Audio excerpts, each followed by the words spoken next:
बिस्मिल्लाहिर्रहमानिर्रहीम। अस्सलामु अलैकुम वरहमतुल्लाहि वबरकातुहू। आज के एक नए नक्श के साथ आपकी खिदमत में हाज़िर हुए हैं।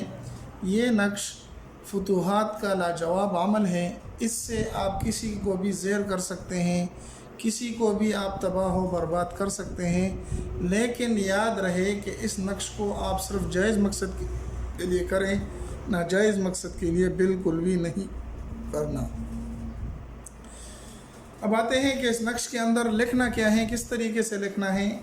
तो सबसे पहले तो आपने साफ़ सुथरा एक कागज़ ले लेना है, बावुज़ू हालत में लिखना है, सही है। उसके बाद आपने क्या करना है, आपने ज़ाफ़रान ले लेनी है और इर्क़ गुलाब ले लेना है। अगर आपके पास ज़ाफ़रान और इर्क़ गुलाब हैं तो अच्छी बात है, नहीं है तब भी अच्छी बात है। फिर आपने करना ये है कि आपने काले पेन वाला रंग वाली स्याही ले लेनी है, काले रंग वाली स्याही ले लेनी है। उसके अंदर क्या करना है कि आपने सबसे पहले ये इस तरह के खाने बना लेने हैं। खाने बनाने के बाद आप अपने जहन में इस तस्वर को रखेंगे कि जो मेरा दुश्मन है मैं उसके लिए नक्श कर रहा हूँ, इम्तिहान में अफसर है, उस पर फ़तह हासिल करना चाहता हूँ कि वो मगलूब हो जाए और मुझे इम्तिहान में कामयाबी दिला दे। इसके अलावा आपके दिल में जो भी है, जिस पर आप हावी होना चाहते हैं, उसका तस्वर अपने जहन में आप साथ साथ रखें। उसके बाद आपने शुरू यहाँ से करना है, बिस्मिल्लाहिर्रहमानिर्रहीम, फिर अलिफ लाम मीम, अलिफ लाम मीम, अलिफ लाम मीम स्वाद, अलिफ लाम रा, अलिफ लाम रा, और फिर अलिफ लाम रा, अलिफ लाम मीम रा। ये आपको नज़र आता होगा, इसकी स्क्रीनशॉट लेना है। फिर इस तरतीब से यहाँ से शुरू करके ये पूरा लिख देना है और फिर यहाँ से ये इस तरह पूरा लिख देना है। उसके बाद आती है हुरूफ मुक़त्ताआत की बारी।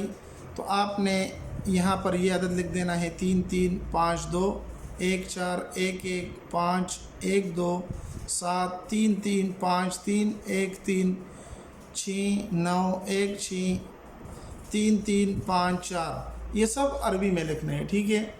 लिखने के बाद आपने क्या करना है कि इसको अच्छी तरीके से फोल्ड कर देना है और किसी चमड़े वगैरह में बंद कर देना है। चमड़े में बंद करने के बाद आपने करना ये है कि इसको आपने जिसके लिए बनाया है, अगर अपने लिए बनाया है फ़र्ज़ करें तो इसको आप अपने गले में डाल लें।